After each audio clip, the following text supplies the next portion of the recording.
That's kind of the area. It was a bad area. Checkpoint 27. We always got hit when we went by checkpoint 27. That was it. And that was early on. So, as a matter of fact, 1 week prior to that, my buddies had gotten hit. We would alternate patrols. So it was just a really bad location, man. So they're shooting into the fields, right? Open fields. There's wood lines, like brush. So I couldn't see because they were around a bend in the road with like bushes or trees that was blocking it. So he tells me I just shot somebody. So now I see a white truck, man, and I see the door open from the driver's side. I see some fat Iraqi fall out of the driver's side into the street wearing a man dress. I see 2 little kids jump out of the truck, and I'm like, oh my God, what, like, they lit this truck up. You know, the truck was leaving the scene of where the IED detonated when it detonated. That's why they lit it up. I see a passenger get out of, an adult male get out, pick the fat dude up, put him in the bed of the truck. They are looking at us like they want us to help that guy. Somebody saw another IED that did not detonate, a secondary IED that did not detonate right there next to the other one. So we're like, so there was two IEDs stacked next to each other. They would sometimes daisy chain. That one was not a daisy chain, but it was just two different IEDs that they had planted. One blew, the other one didn't.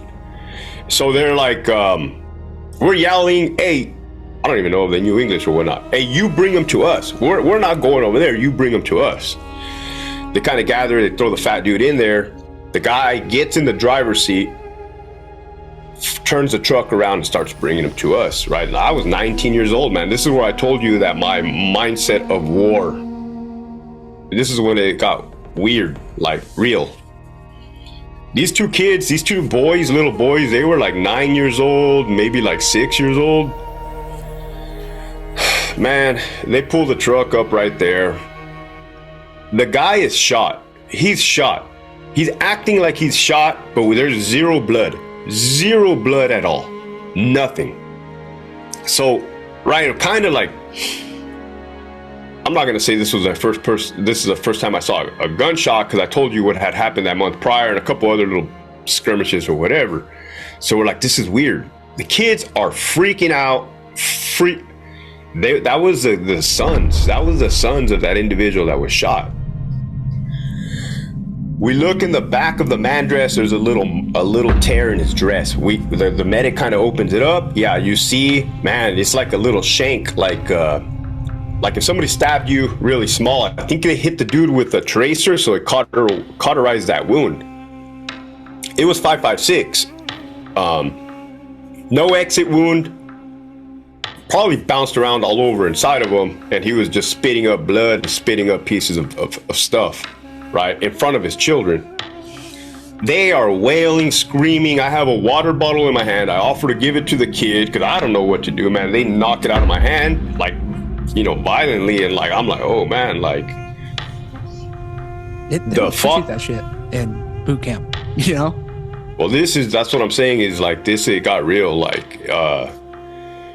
So the dad is saying stuff in Arabic and then going out, right? Unconscious, waking up, saying stuff, going out unconscious. Every time he's doing that, these kids are just freaking out even more. Finally, he dies. He dies right then and there. He dies in the bed of the truck, defecated on himself, right? And this is war. Like, and I remember thinking like, I didn't anticipate this. This wasn't in the cards.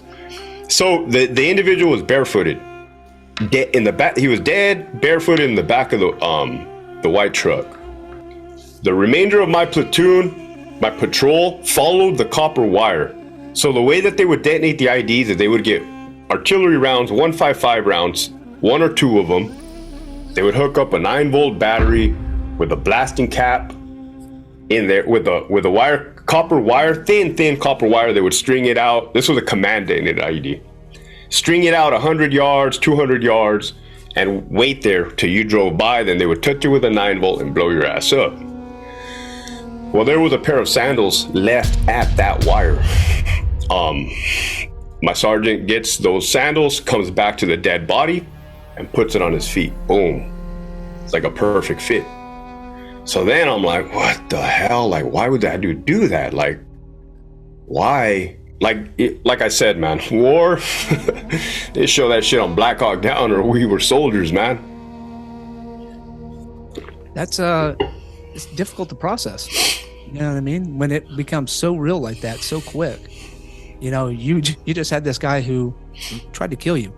Literally. And now you have a job to try to save his life. I think the worst part, was having the kids watching their dad die.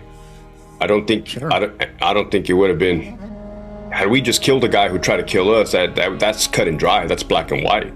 This was gray. This was extremely gray. Yeah, because you didn't know if it was really him or not, right? That also, until, it did make us feel better. It made us feel at peace when that sandals fit his feet. Yeah. So that sergeant knew what the fuck he was doing. He was just like, listen, I've seen this a time or two, man. If the shoe fits. Literally. Like that, and that's stuff that people don't understand that you process, when you're going through war. It's not just about, the people that died on our side. It's about the people who also we were responsible for killing.